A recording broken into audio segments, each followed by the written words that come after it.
Shalom, y'all. Um, for the sake of continuity, I'm doing another video.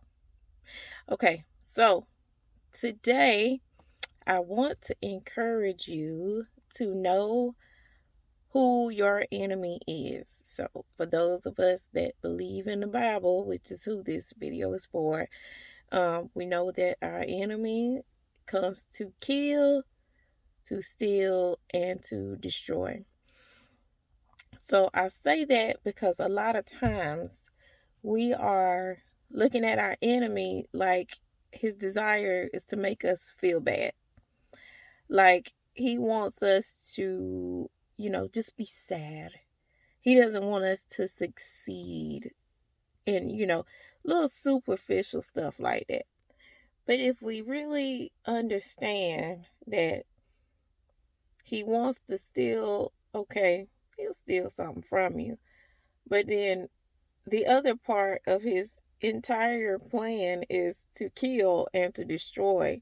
So, not only to kill you spiritually and physically, but to destroy the legacy that you may leave behind, then we won't play the games that he oftentimes comes to help us to play. So, I'll say, for instance, like thoughts of nobody, absolute thoughts like people never do this, they never applaud me, they never listen, they never do this, that, the other, um nobody likes me. Those are absolute thoughts. And it's like, if we're being totally honest, well, somebody likes you. There is somebody that's gonna clap for you. But we'll take a thought like that and internalize it, make it true, and then continue to behave ourselves off of those thoughts. And then the next thing people aren't prepared because then wrote a suicide note out. And it's like, well, then at that point, your enemy has won. And this is not saying that people who may have, committed suicide. I've lost people close to me from that.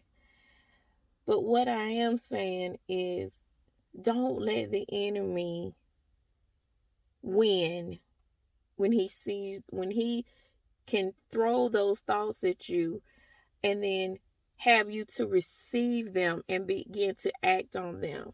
So it's time for us to get our minds in a place of control where we can say, you know what, that's not true. Or, you know what, we ain't even thinking like that.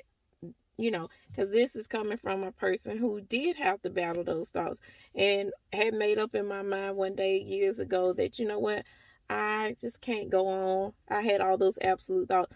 Nobody, it would be better if I weren't here. It'd be better for everybody. That's an absolute thought. It's like, that's not true, because at the time I had a son. It's like that was not true.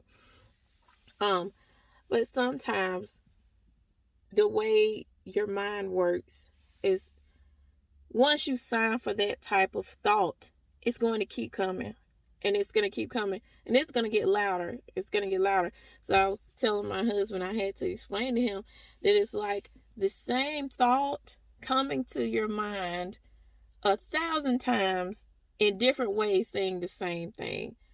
Don't nobody really love you. Everything would be better, because all you ever bring to the table is chaos. All you ever bring to the table is depression. Look at you. You can't pick yourself up. You can't do this, that, and the other.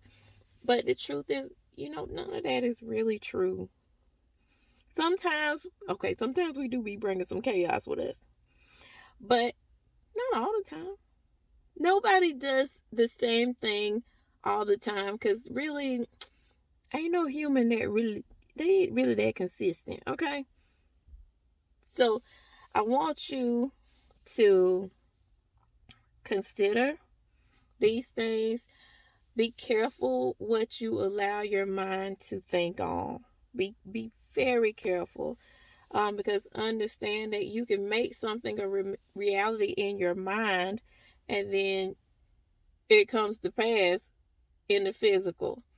Um, so you can continue to tell yourself, it would be better if I wasn't here. And then eventually you began to think that that's true, even though you might have children. You probably got a mama, a daddy, a granny, an uncle, somewhere people that love you that would never want that. But just know that you are loved. I love you. And let's work together to control the thoughts in our minds and to battle against those thoughts. Let's look, just we can turn on that Pharrell Happy song. I like that song. That song is kind of universal to work for anybody, okay? I personally prefer praise and worship music. I don't know what y'all be doing, but I'm just gonna say what I like. I like praise and worship, and that it'll lift me up. But Pharrell's happy. That work for everybody, okay? But all praises to Yahuwah. I love you. Have a good day.